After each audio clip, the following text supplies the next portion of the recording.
सच बता रहा हूँ दोस्तों, ये लड्डू आपने आज तक नहीं खाए होंगे। ये लड्डू होते ही इतने डिफरेंट हैं। ये है तो बेसन के लड्डू, पर ये बहुत टाइम तक सॉफ्ट रहते हैं। इनका टेक्सचर ही एकदम अलग आता है दोस्तों, और तो और टेस्ट भी एकदम डिफरेंट है। नमस्कार दोस्तों, स्वागत है आपका किट्टू बिट्टू किचन में। तो फिर देर किस बात की, चलो फिर शुरू करते हैं। अब देखो दोस्तों, आपको समझाने के लिए मैंने यहाँ पर पहले ही मेजर करके चीज़ें ली हैं, कप से भी और वेट से भी। तो आपको यहाँ पर 1 कप चीनी चाहिए होगी, जो कि एग्जैक्ट होगी 200 ग्राम। साथ साथ आपको 2 कप बेसन चाहिए होगा। 1 कप बेसन का वेट होता है लगभग 125 ग्राम। अब बेसन के लड्डू बनाने हैं तो दोस्तों सिर्फ़ और सिर्फ मेरे कहने पर आप मोटे बेसन का यूज़ करना। आप फाइन वाला बेसन यूज़ कर सकते हो इस रेसिपी में, लेकिन बेस्ट रिजल्ट मोटे पिसे हुए बेसन का ही आता है। हाँ, लेकिन बारीक बेसन के लड्डुओं की रेसिपी की तरह इसमें सबसे पहले आपको बेसन को भूनना है।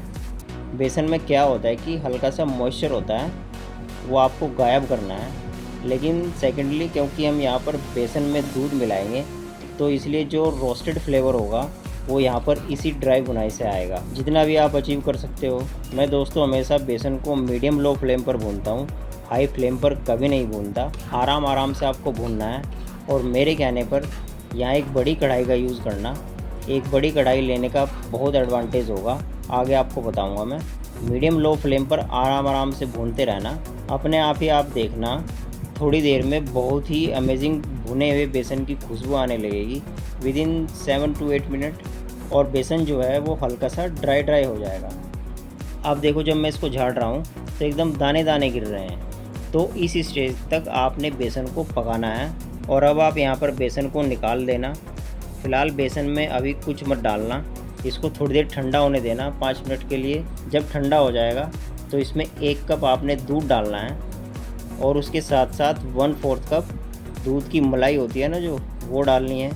देखो, ये बेसन थोड़ा मोटा है तो जाहिर है इसमें थोड़ा ज़्यादा दूध लगेगा।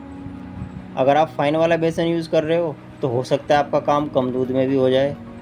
यहाँ पर दूध डालते हुए मैंने रियलाइज़ किया कि मुझे 1.25 कप दूध चाहिए था। तो मैंने इन टोटल दोस्तों 1 and 1/4 कप दूध लिया। साथ साथ जब आप मलाई डालोगे तो मॉइस्चर और ऐड हो जाएगा। बेसिकली आपने इसका एक थिक बैटर सा बनाना है। पर ध्यान रहे, बहुत ज़्यादा दूध मत डालना दोस्तों, क्योंकि अगर आप ज़्यादा दूध डालोगे तो आपको मेहनत भी उतनी ही ज़्यादा करनी पड़ेगी इसको पकाने में। बस दूध को अच्छे से मिलाना और यहाँ पर बेसन को फूलने देना। जब तक यहाँ पर बेसन दूध पिएगा तब तक मैं आपको बताता हूँ कि घर पर आप तगार कैसे बना सकते हो। मैंने कमेंट सेक्शन में दोस्तों ये कई बार पढ़ा है कि तगार जो है वो घर पर बन ही नहीं पाती, चीनी वापस क्रिस्टलाइज नहीं हो पाती और आपकी चाशनी ही रह जाती है। तो आप ये चीज़ बड़े ध्यान से देखना। तो दोस्तों पहले तो रेशो सही रखना। 1 कप चीनी जो मैंने पहले आपको बताई थी, उसमें 1/4 कप पानी लगेगा। तगार बनाते समय आपको गैस को कभी भी हाई फ्लेम पर नहीं करना है। शुरुआत हमेशा मीडियम लो फ्लेम से करनी है, ताकि चीनी पूरी डिज़ोल्व हो जाए पानी में। तो डिज़ोल्व करने के लिए बचपन में हमने एक चैप्टर पढ़ा था कि स्टर करने से डिज़ोल्विंग जल्दी होती है। तो आपने भी वही करना है, आपने स्टर करते रहना है जिससे कि चीनी पूरी मिल जाए। जैसे जैसे चीनी मिल जाएगी पानी के साथ तो इसका रंग बदलने लग जाएगा, और इस तरह से वाइट स्टोन आने लग जाएंगे और बुलबुले भी आने लग जाएंगे काफ़ी तेज़। घड़ी से देखकर विदिन 5 मिनट ऐसा होने लगेगा कि ये चाशनी काफ़ी थिक हो जाएगी और इसमें तार बनने लग जाएगी। ये देखो, आप इसमें 1 तार नहीं बल्कि 2-3 तार भी आ रही हैं। तो इसका मतलब है कि मैंने यहाँ पर चीनी को काफ़ी पका दिया।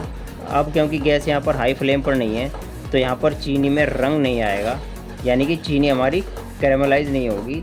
बस यह सबसे इम्पोर्टेंट बात है दोस्तों, आप मीडियम लो फ्लेम पर ही पकाना। साइड्स में देखना, साइड्स पर चीनी लग रही है, चीनी के छोटे छोटे क्रिस्टल आने शुरू हो जाएंगे, चीनी जमनी शुरू हो जाएगी। तो बस यही सारे इंडिकेशन है कि चीनी अब पूरी तरह से पक चुकी है। अब गैस बंद करने से जस्ट पहले आप यहाँ पर 1 चम्मच देसी घी डालना, जिससे कि आपकी कगार में खुशबू भी अच्छी आ जाए और इसका टेक्सचर भी अच्छा हो जाए, थोड़ी सी शाइनीनेस भी रहे। और अब आपने यहाँ पर अपने हाथों को थोड़ा जल्दी चलाना है, गैस को बंद करना है और यहाँ पर तेज़ अपने हाथों को चलाना है। जितनी जल्दी आपकी चीनी ठंडी होगी उतनी जल्दी वो क्रिस्टलाइज होगी। जितना ज़्यादा आप यहाँ पर घुमाओगे उतना जल्दी चीनी टूट जाएगी।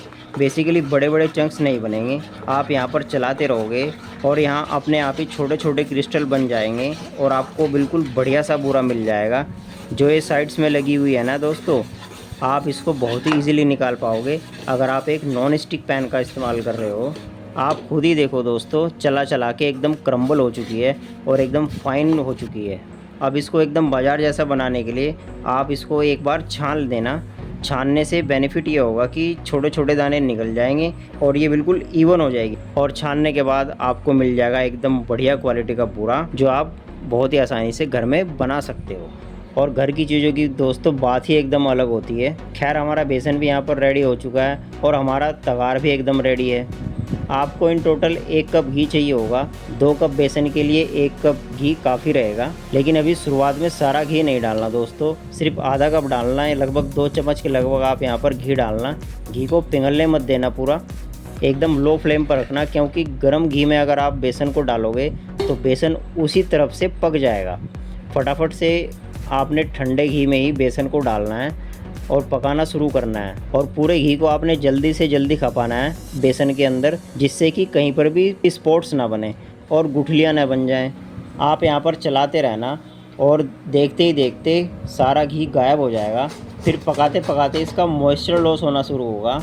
तो ध्यान रखना, जैसे ही आपका सारा घी गायब हो जाए तो उस टाइम पर 1 चम्मच घी और ऐड करना है। और अब आपने धीरे धीरे करके घी डालना है ताकि टेम्परेचर आप मेंटेन कर पाओ।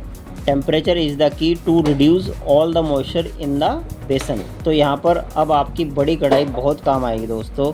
बड़ी कढ़ाई लेने से आप इसको आराम से स्प्रेड आउट कर सकते हो, जिससे कि पूरे बेसन को हीट मिल जाएगी। ये देखो मैं कैसे कर रहा हूँ, बीच बीच में थोड़ा थोड़ा सा घी डाल रहा हूँ। जब मुझे लग रहा है कि एकदम ड्राई हो रहा है, बस उसी स्टेज पर स्प्रेड आउट करते रहोगे तो अपने आप ही मॉइस्चर लॉस जल्दी होगा और बेसन भी अच्छे से पकेगा।